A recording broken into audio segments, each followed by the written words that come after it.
नमस्कार. नेटसब नेटवर्क मध्ये आपल्या सर्वांचं स्वागत. आज आपण राहुरी तालुक्यातील तमनर आखाडा या गावातील प्रगतशील शेतकरी कौशबापू तमनर आणि लक्ष्मण तमनर सर यांच्या 3.5 एकर कांद्याच्या प्लॉटवर उपस्थित आहोत. तर त्यांनी आपले कांद्यासाठी आपले कोणते कोणते प्रोडक्ट वापरले आणि कशा प्रकारे यांनी वापर केला हे आपण त्यांच्याकडून जाणून घेऊ. नमस्कार. नमस्कार. कौशबापू सर, आपण इथं जी फवारणी केली ती आपण किती फवारणी केली आणि कोणते कोणते औषध वापरले? 4 फवारणी केली आम्ही आणि म्हणजे ती 15-15 दिवसाच्या अंतरावर केली.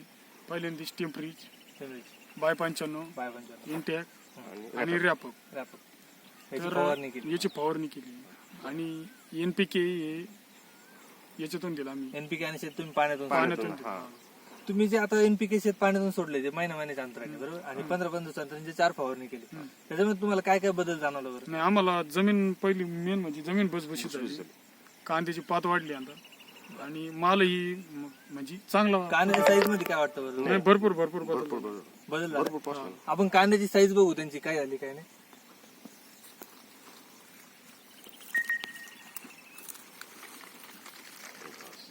अशा प्रकारची साईज झाली. किती दिवसाचा कांदा आहे साधारण? आता 95 दिवसाचा आहे. 95 दिवसाचा हा कांदा. म्हणजे जवळजवळ असं करा, हा 95.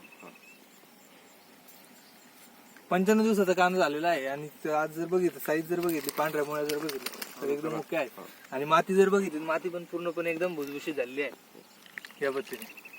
सर, तुम्हाला काय वाटतं मागच्या वर्षी तुम्ही जे कांद्याचं उत्पन्न घेता आणि ह्या वर्षी जे घेतलं केमिकल आणि जैविक मध्ये तुम्हाला काय फरक बराचसा फरक पडला.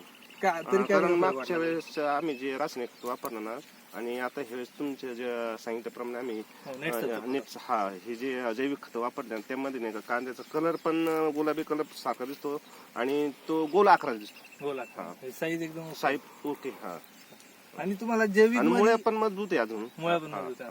जैविक मध्ये आणि केमिकल मध्ये तुम्हाला खर्चामध्ये काय प्रमाण वाटलं बरं? खर्चामध्ये फरक पडला. फरक पडला म्हणजे किती टक्के तुम्हाला फरक पडला? जवळजवळ 30-35% 30-35% वाढला. आणि उत्पन्न मध्ये काय वाटतं तुमचं जे पहिलं उत्पन्न घेत होते आणि ते उत्पन्न आणि ह्या उत्पन्नामध्ये काय काय फरक आहे? नाही, आता फरक पडणारच ना.